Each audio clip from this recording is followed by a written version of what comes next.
پھر آپ نے کدال لے کر جو مارا اس کے اوپر، اس کا 1/3 تیسرا حصہ ٹوٹ گیا اور اس سے چنگاریاں نکلیں، تو آپ نے فرمایا مجھے ملک شام کے محلہ دکھلائے گئے ہیں، یہ ہمارے ہاتھوں فتح ہوگا۔ بڑی خوشی کی بات ہے، منافقین پیچھے ہنستے تھے۔ پھر آپ نے دوبارہ دوسری ضرب ماری تو پھر دوسرا حصہ اس کو ٹوٹ کے سائڈ پہ ہو گیا، تو آپ نے فرمایا مجھے ملک فارس یعنی ایران کے محلہ دکھلائے گئے، ہمارے ہاتھوں ایران فتح ہوگا۔ منافق ہنستے تھے چپکے سے۔ پھر آپ نے تیسری ضرب ماری، تیسرے حصے کو ٹوٹ کر ریزہ ریزہ ہو گیا، تو میرے آقا نے فرمایا مجھے ملک یمن دکھلایا گیا، یمن کے خزانے، یمن کی کنجیاں مجھے دکھلائی گئیں، یمن ہمارے ہاتھوں فتح ہوگا۔ منافق ہنستے تھے، کہتے تھے کہ حالت ہی یہ ہے، بھوک سے نڈھال ہیں، 10,000 کے لشکر کا مقابلہ نہیں ہے، اور اس کے لیے بھوک سے پیٹ پر پتھر باندھ رکھے ہیں، اور ہمیں خبریں دیتے ہیں شام فتح ہوگا، یمن فتح ہوگا، ایران فتح ہوگا۔ اور ایمان والوں کے ایمان پختہ ہوتے تھے کہ اللہ کے نبی جو کہہ رہے ہیں وہ حق ہے، وہ سچ ہے، بلّہ عقل کے خلاف ہے، مشاہدے کے بھی خلاف ہے، لیکن میرے نبی نے جو فرمایا وہ عقل کے کیا، دنیا جہان کی عقلوں کے بھی خلاف ہو تو وہی حق ہے۔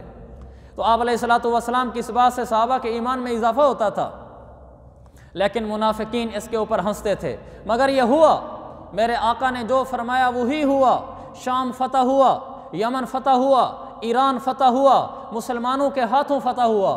اللہ کے نبی کا وہ کہنا ایسے تھا جیسے آج کے زمانے میں کوئی مسلمان عالم اٹھ کر یہ کہنا شروع کر دے کہ چند سالوں بعد امریکہ ہمارے ماتحت ہوگا، بس یہ چند سالوں بعد چین ہمارے ماتحت ہوگا، روس اور جاپان ہمارے ماتحت ہوں گے، ان کے اوپر ہماری حکومت ہوگی، ہمارا روپیہ کی کرنسی چلتی ہوگی، یہ ہمارے ماتحت ہوں گے۔ جیسے یہ عجیب لگتا ہے اس زمانے میں، ایسے میرے نبی کا یہ بول اس زمانے میں بالکل عجیب تھا، اس میں کوئی شک نہیں، لیکن اس زبان پہ یعنی اللہ کے رسول کی زبان پہ جو جاری ہوتا تھا، ما ينطق عن الهوى ان هو الا وحی یوحى، اس زبان رسالت پہ سوائے قرآن کے خدا کے فرمان پہ اور کچھ جاری نہیں ہوتا، میرے رب کا فرمان ہوتا ہے، وہی ہوتی ہے، وہی اس زبان پہ جاری ہوتا ہے۔ تو اللہ تعالیٰ کے نبی نے یہ بتایا، منافقین نے اس پر باتیں بھی کی، بعض جگہ لکھا ہے کہ منافقین نے اسی موقع پر کہا تھا ما وعدنا اللہ ورسولہ الا غرورا، یہ اللہ رسول تو ہم سے وعدے نہیں کرتے، ہمیں دھوکے دیتے ہیں۔ یہ کیسا وعدہ کر رہے ہیں کہ شام فتح ہوگا، یمن فتح ہوگا، ایران فتح ہوگا؟ ایمان والوں کا ایمان بڑھ گیا، منافقوں کے ایمان پہلے ہی نہیں تھا، تو انہوں نے اللہ کے رسول کے خلاف باتیں کرنا شروع کر دیں، لیکن میرے رب نے سچ کر کے دکھلایا۔ ایک وقت آیا کیسر و کسریٰ کے خزانے مسلمانوں کے قدموں میں ڈھیر ہوئے۔ مسجد نبوی میں حضرت عمر کے زمانے میں کیسر و کسریٰ کے اتنے خزانے پڑے ہوئے تھے کہ ایک آدمی خزانے کے اس طرف کھڑا ہو، دوسرا پرلی طرف کھڑا ہو، تو ان میں سے ایک کو دوسرے کا سر نظر نہیں آتا تھا، خزانوں سے مسجد نبوی میں ڈھیر لگا ہوتا تھا۔ یہ حق تھا، سچ تھا جو میرے آقا نے فرمایا تھا کہ ہمارے ہاتھوں فتح ہوگا، یعنی ہم مسلمانوں کے ہاتھوں یہ فتح ہوگا ایک دن۔ خیر اسی دوران جب جنگ کھودی جا رہی تھی تو حضرت جابر بن عبداللہ نے دیکھا کہ اللہ کے نبی نے پیٹ پہ پتھر باندھا ہوا ہے، یہ واقعہ پچھلے دفعہ سنایا تھا۔ حضرت جابر بن عبداللہ نے دیکھا، کیونکہ درمیان میں واقعہ چھوڑ گیا تھا، مجھے یاد نہیں کہ سنایا تھا کہ نہیں سنایا تھا۔ حضرت جابر بن عبداللہ نے دیکھا کہ اللہ کے نبی نے پیٹ پہ پتھر باندھا ہوا ہے، بھوک ہے، صحابہ سے تو اللہ کے نبی کی تکلیف برداشت نہیں ہوتی تھی۔ سیدھے گھر گئے اور جا کر کہا اہلیہ سے کچھ ہے گھر میں کھانے کو؟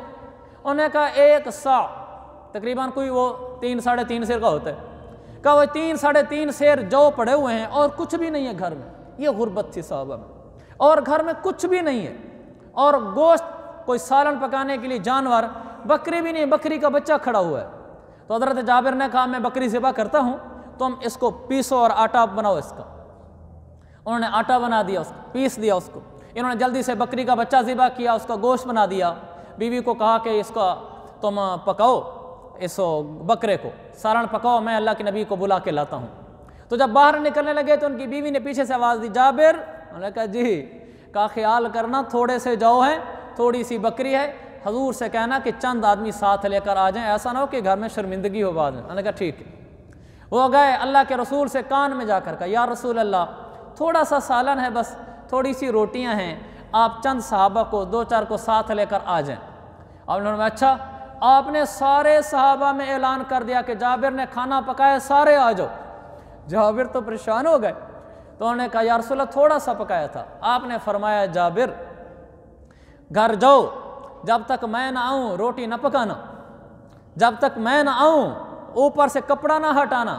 دیہاتوں میں پرات آٹے والی ہوتی ہے، اس کے اوپر کپڑا ڈال دیتے ہیں روٹی پکانے سے پہلے ہی، وہ تھوڑا تھوڑا آٹا نکالتے رہتے ہیں، کپڑا پیچھے کرتے رہتے ہیں۔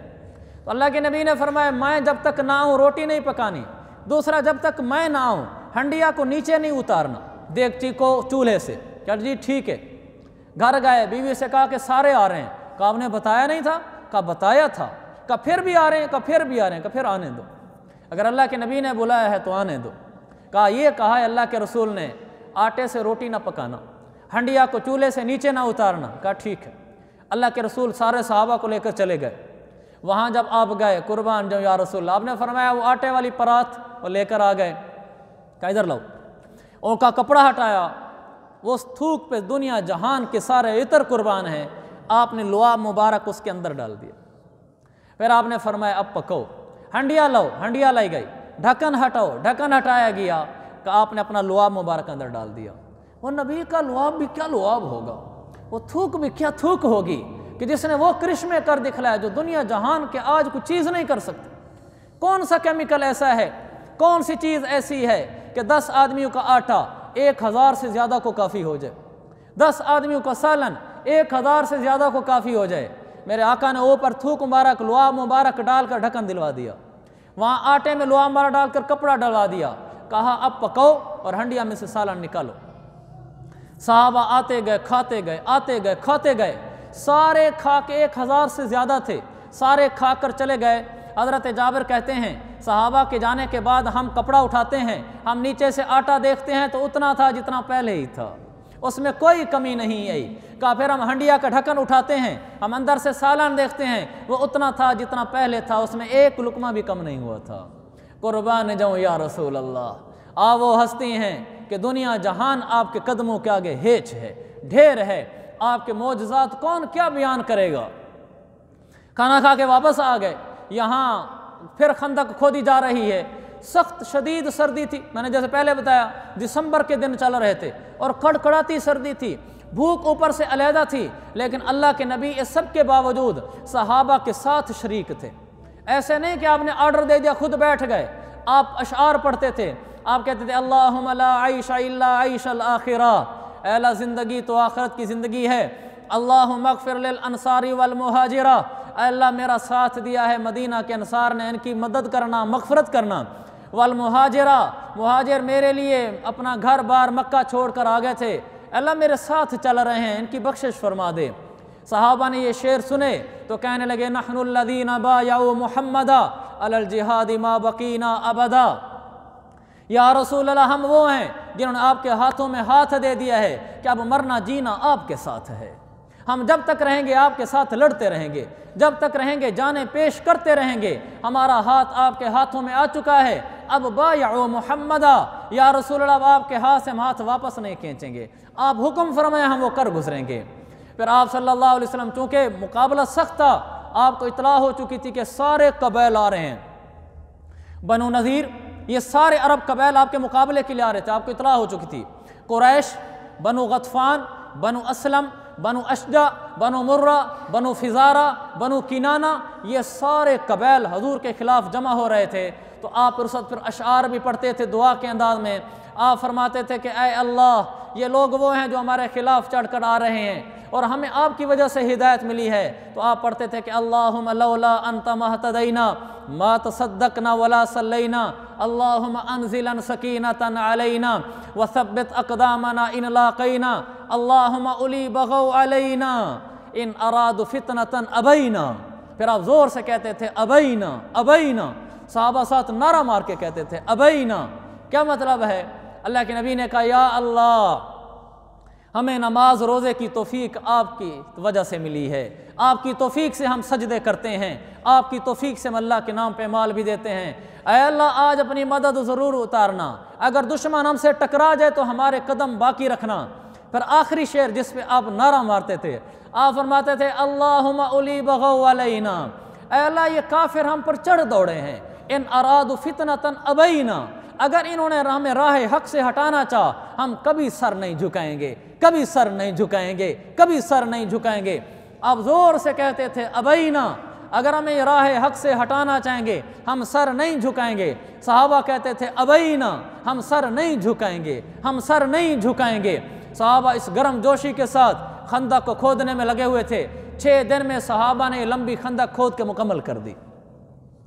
میرے نبی کی بصیرت دیکھیں، چاروں طرف سے خندق کو نہیں کھودا جا سکتا تھا، ایک طرف سے کھودا جا سکتا تھا۔ وقت تھوڑا تھا، عملہ تھوڑا تھا، نفری تھوڑی تھی آپ کے پاس۔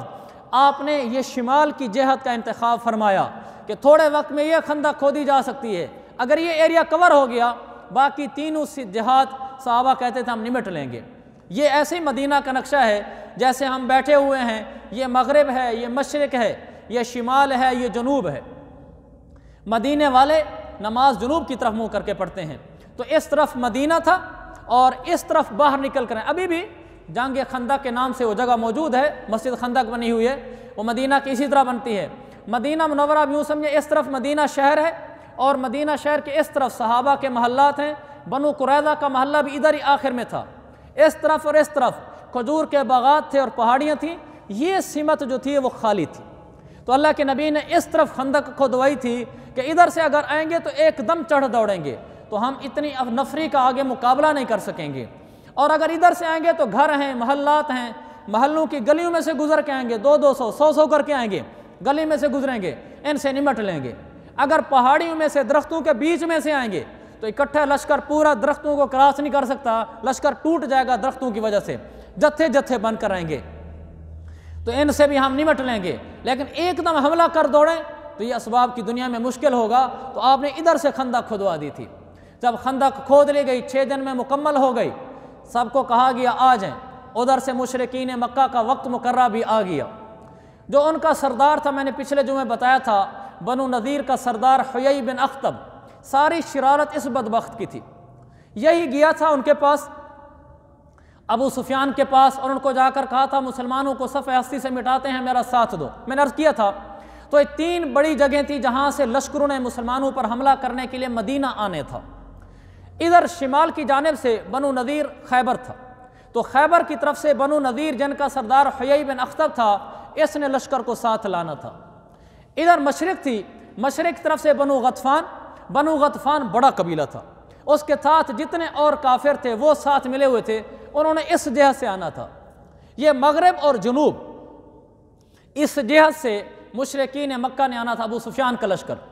تو حیی بن اخطب کہہ کر آیا تھا کہ فلاں تاریخ فلاں دن کو اس وقت ہم سب نے مدینہ کے اوپر پہنچ جانا ہے۔ فونوں کا زمانہ نہیں تھا کہ وہ ان کو کہتا جی چلو تیار ہو گئے ہو نکلو اپنے علاقے سے، سب کو ڈیٹ دے کر آیا تھا کہ اس تاریخ کو اپنے لشکر تیار کر کے مدینے پہنچنا ہے، ہم بھی پہنچیں گے۔ اکٹھے جب پہنچیں گے 3 بڑے بڑے لشکر، ہر بڑے لشکر کے ساتھ چھوٹے چھوٹے قبائل تھے، بڑا ایک جم غفیر پہنچے گا تو مسلمانوں کے دل دہل دیں گے۔ دنیاوی لحاظ سے تدبیر اس کی ٹھیک تھی، کوئی شک نہیں، اس لیے کہ اتنے بڑے لشکر کا مقابلہ کرنا، صحابہ کی ٹوٹل تعداد مدینہ والوں کی 3000 تھی مردوں کی، تو ان کا مقابلہ ہو ہی نہیں سکتا تھا۔ جب وہ مقررہ تاریخ پر وہاں پہنچے ہیں اور خندق کھودی جا چکی تھی، جب وہ یہاں ادھر سے آئے ہیں بنو نذیر بڑا لشکر، ادھر سے بنو غطفان، ادھر سے ابو سفیان، جب 10,000 تھے ٹوٹل، 10,000 کا لشکر آیا۔ عرب کی سرزمین نے تو تاریخ میں بھی کبھی کسی جنگ میں 10,000 کا لشکر نہیں دیکھا تھا۔ عربوں میں لڑائی ہوتی تھی قبیلے قبیلے کی، اوس اور خزرج کی مشہور لڑائی ہے، لیکن اوس ایک قبیلہ ہے، خزرج ایک قبیلہ ہے، یہ کبھی ایسا نہیں ہوا کہ سارے قبائل اکٹھے ہو گئے ہوں، تو وہ چھوٹی چھوٹی محدود تعداد کی ہوتی تھی، اور آج تو پورا عرب اکٹھا ہو گیا تھا۔ جب یہ 10,000 کا لشکر آیا ہے، ان کے گھوڑوں کی ٹاپوں سے جو اڑی ہے گرد، مدینہ منورہ اگرچہ خندق سے دور تھا لیکن اڑنے والی گرد سے مدینہ منورہ کی 4 دیواری فصیل مٹی سے اٹ گئی تھی، مدینہ تک اس کی مٹی پہنچی ہے۔ اور صحابہ کا لشکر یوں سمجھ لیں یہ دیوار جو ہے، یہ دیوار خندق ہے، اس کے پرلی طرف ان کا لشکر ہے، اور ادھر فاصلے سے مسلمان بیٹھے ہوئے ہیں، اور ان کی گرد ادھر اڑ کر آئی تو پورے مسلمانوں کے لشکر میں گرد ہی گرد تھی۔ تو مدینہ شہر میں بھی روب پڑ گیا، اور صحابہ کے اوپر بھی اثر ہوا فطری اور بشری لحاظ سے کہ اتنا بڑا لشکر سامنے آ گیا ہے۔ جب اتنا بڑا لشکر آیا اور انہوں نے آ کر دیکھا تو آگے خندق تھی۔ خندق تو انہوں نے زندگی میں کبھی سنی بھی نہیں تھی، سوچی بھی نہیں تھی، اس لیے کہ خندق یہ تدبیر تو عربوں میں کبھی استعمال ہی نہیں ہوئی۔ یہ عجم میں استعمال ہوتی ہے میدانی علاقوں میں، اس لیے کہ خندق کھودنا مشکل ہے۔ انہوں نے تو دیکھی خندق پہلی دفعہ، اور خندق عربی کا لفظ ہی نہیں ہے، یہ فارسی کا لفظ ہے، کندہ ہے اصل میں، کندہ سے اس کو معرب کیا گیا، خندق بنایا گیا۔ حضرت سلمان فارسی نے کہا تھا کہ ہم خندق بنا لیتے ہیں تو دشمن نہیں آتے۔ جب ان 10,000 کے لشکر نے خندق دیکھی تو سر پٹا گئے، ان کی تو ساری محنت ڈھیر ہو گئی کہ اتنا بڑا لشکر لے کر آئیں اور آگے سے گزر نہیں سکتے۔ اب وہ دائیں بائیں دوڑیں، ان کو نظر کچھ نہ آئے، اور لشکر 10,000 کا بڑا، منافقین آنے لگے اللہ کے رسول کے پاس، ڈر گئے اتنی بڑی تعداد کو دیکھ کر۔ ایک آ کر کہتا ہے یا رسول اللہ ان بیوتنا عورہ، دوسرا آ کر کہتا ہے، تیسرا کہتا ہے یا رسول اللہ ہمارے گھر پیچھے خالی پڑے ہیں، کوئی ہم بندہ نہیں پیچھے چھوڑ کر آئے، بچے اکیلے ہیں، گھر غیر محفوظ ہیں، ہمیں اجازت دیں، میرا گھر اکیلا ہے۔ آپ کہتے تھے چلے جاؤ۔ دوسرا منافق آ کر کہتا تھا یا رسول اللہ گھر اکیلا ہے، خالی ہے، غیر محفوظ ہے، اجازت دیں۔ اللہ تعالیٰ نے فرمایا وما ہی بعورہ، میرے نبی ان کے گھر کھلے نہیں ہیں، اکیلے نہیں ہیں، ان یریدون الا فرارا، یہ صرف اور صرف جان چرانا چاہتے ہیں، بھاگنا چاہتے ہیں اور کچھ بھی نہیں ہے۔ لیکن میرے نبی کا سینہ بڑا تھا، آپ نے کسی کو نہیں روکا، کہا جاؤ جاؤ جاؤ۔ منافقین میرے نبی کو اپنی طرف سے اکیلا چھوڑ کے چلے گئے، پیچھے میرا نبی تھا اور وہ جانثار صحابہ تھے جنہوں نے کہا تھا کہ نحن الذین بایعوا محمدا علی الجہاد ما بقینا ابدا، یا رسول اللہ آپ کے ہاتھ میں ہاتھ دے دیا ہے، اب جینا مرنا آپ کے ساتھ ہوگا۔ آپ کے ساتھ وہ صحابہ ڈٹ گئے، اور مشرکین مکہ وہ آگے دیکھیں خندق کو کراس نہ کر سکیں۔ 2-3 دن شروع میں تو تیر اندازی چلتی رہی، وہ تیر مارتے تھے، تیر بیکار جاتا تھا، اس لیے کہ مسلمان دور بیٹھے ہیں تو اس تیر سے کوئی فائدہ نہیں ہوتا تھا۔ وہ خندق کے قریب آتے تھے، مسلمان تیر مارتے تھے، لشکر پیچھے ہو جاتا تھا، ان کی سمجھ میں کچھ نہ آئے۔ تو ایک دن جب کئی دن گزر گئے، کچھ ہو نہ رہا ہو، تو مشرکین مکہ کے 5 اڑیال کڑیال بڑے شیر جوان سردار تھے، انہوں نے کہا کہ آج مریں گے یا ماریں گے، آج کچھ نہ کچھ کر کے آئیں گے، کب تک ایسے بیٹھے رہیں گے۔ بدبخت کافر تو تھے لیکن بہادر تو تھے۔ تو ان میں سے ایک بڑا تھا عمرو بن عبد ود، دوسرا تھا زرار بن خطاب، تیسرا تھا حبیرہ بن ابی وہب، چوتھا تھا نوفل بن عبداللہ مخزومی، پانچواں تھا اکرمہ بن ابی جہل۔ یہ 5 سردار ان کے کڑیل نوجوان اٹھتے ہیں۔ عمر تو بڑی عمر کا تھا لیکن بہادر تھا، سب سے زیادہ بہادر عمر تھا۔ عمر ایسا بہادر تھا کہ اس کا ڈنکا، اس کی بہادری کا وہاں ایران میں بجتا تھا۔ ایران والے فارسی بولتے تھے، وہ عمرو بن عبد ود کو 1000 مرد کہتے تھے کہ 1000 آدمیوں سے اکیلا ٹکرا جانے والا۔ تو اس عمر نے اپنی قیادت میں 4 اور شیر آدمی لیے اور کہا کہ آؤ آج مریں گے یا ماریں گے، گھوڑے لے آؤ۔ یہ سارے گھوڑے پر آئے، اسلحہ سے لیس ہوئے، انہوں نے ساری خندق کا راؤنڈ لگایا کہ پوری خندق میں کوئی جگہ ایسی ہے جہاں سے چھلانگ لگا لیں۔ وہ خندق چوڑی زیادہ تھی، میں نے کہا تھا 20 سے 30 فٹ تھی۔ یہ کہتے تھے چھلانگ لگائیں گے تو نیچے گر جائیں گے، تو ان کو سمجھ کچھ نہ آ رہا ہو کہ اب کیا کریں۔ تو یہ پوری خندق کے گرد ان کے گھوڑے ہنہنائیں اٹھیں، یہ اس کو ایڑ لگاتے تھے تو گھوڑا اٹھتا تھا، گھوڑا اٹھتا تھا تو آگے جگہ نہیں ہوتی تھی چھلانگ لگانے تھی، یہ دوڑ رہے ہوں خندق کے آر پار، خندق کی پرلی طرف۔ تو ایک طرف سے عمرو بن عبد ود پہنچ کر دیکھتا ہے خندق کی چوڑائی نسبتاً باقی جگہ سے کم ہے، تو اس نے چاروں کو بلایا کہ زرار ادھر آؤ، اکرمہ ادھر آؤ، نوفل ادھر آؤ، حبیرہ ادھر آؤ۔ چاروں کو بلایا، یہ چاروں اکٹھے ہو گئے۔ وہاں سے خندق کی چوڑائی کم تھی، اس نے کہا کہ پہلے میں یہاں سے چھلانگ لگاتا ہوں، گھوڑے کی چھلانگ لو، پھر تم میرے پیچھے آنا۔ یہ وہاں 5 اکٹھے ہو گئے، اور جو عمر تھا اس نے پیچھے ہو کر گھوڑے کو پیچھے دے کر دوڑ لگوائی۔ دور سے جب گھوڑا دوڑتا ہوا آیا تو وہ جو نسبتاً کم چوڑائی تھی، جب اس نے چھلانگ لگوائی تو واقعی گھوڑا فلائی کر گیا، گھوڑا پار ہو گیا۔ پیچھے والے چاروں کے حوصلے بلند ہو گئے، انہوں نے کہا آج پار ہیں۔ پھر پیچھے زرار آیا، حبیرہ آیا، چاروں آئے پیچھے، انہوں نے چھلانگ لگائی اور خندق کراس ہو گئی۔ اب ادھر مسلمان بیٹھے ہوئے دیکھ رہے ہیں کہ 5 آدمی نے خندق کراس کر لی ہے، باقی کراس نہ ہو تو مسلمانوں نے اس جگہ کو جلدی سے کور کر لیا تاکہ باقی ہیں تم تیروں سے ان کو سنبھال لیں گے۔ باقی پیچھے ہٹ گئے، یہ 5 آگے نکلے۔ جب یہ 5 آئے تو مسلمان فاصلے پر ہیں، یہ خندق کے قریب قریب دوڑ رہے ہیں، اور ان کو اپنی طرف سے ان کے گھوڑے ہنہنا رہے تھے کہ خندق پار ہو گئی ہے، آج 2 ب2 مقابلہ ہوگا، مریں گے یا ماریں گے۔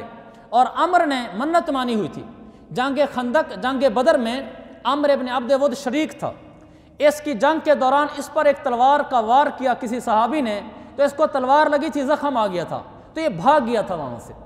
بھاگ کر جب مکہ پہنچا تو پیچھے جب مشرکین مکہ شکست کھا کر پہنچے تو اس کی خبر وہاں پہنچی ہوئی تھی کہ عمر بھاگ کر آیا ہے، تو اس کو وہاں بڑے تانے ملے تھے، عورتوں نے بھی تانے دیے، کہا بھاگ آیا ہے۔ تو اس نے قسم کھائی تھی، کہا مجھے میرے رب کی قسم، اللہ کو مانتے تھے، کہا مجھے میرے رب کی قسم جب تک محمد سے انتقام نہیں لوں گا سر پہ تیل نہیں لگاؤں گا۔ عرب سر پہ تیل لگاتے تھے، خشک علاقہ ہے، کہا سر پہ تیل نہیں لگاؤں گا جب تک بدلہ نہیں لوں گا۔ تو یہ غصے میں زیادہ بفرا ہوا تھا، خوش بھی زیادہ تھا جب خندق کراس کر آیا۔ تو جب یہ خندق کراس کر کے آئے ہیں تو عمر سب سے پہلے للکارتا ہے مسلمانوں کو، کہتا ہے کہ من یبارز، ہے کوئی مئی کا لال میرے سامنے آئے۔ اب ادھر سے مسلمان سن رہے ہیں، واقعہ تھوڑا سا لمبا ہے اور وقت اوپر ہو گیا ہے، انشاءاللہ اس کو اگلے جمعے عرض کریں گے۔ اللہ تعالیٰ صحابہ کی زندگی سے میں سبق سیکھنے والا بنائے۔